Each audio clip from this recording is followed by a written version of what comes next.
तुम्ही तुमच्या केळीमध्ये तणनाशक मारताय का तर सावध. बरेच शेतकरी काय करतात आता औषध दुकानदाराचं ऐकून शेतामध्ये वेगवेगळे तणनाशक मारतात. तर तुम्ही थांबा.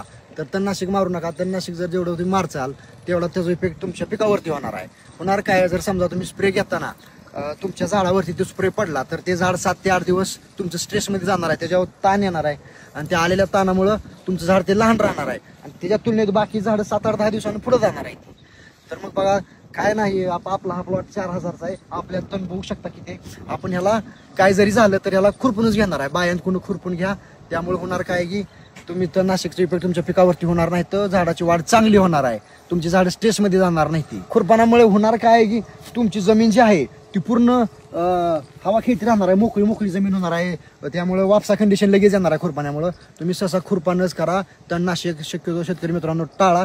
तुमच्या आर्थिक उत्पन्नावरती ह्याचा फरक पडणार आहे. माहिती आवडली असेल तर चॅनलला फॉलो करा. धन्यवाद.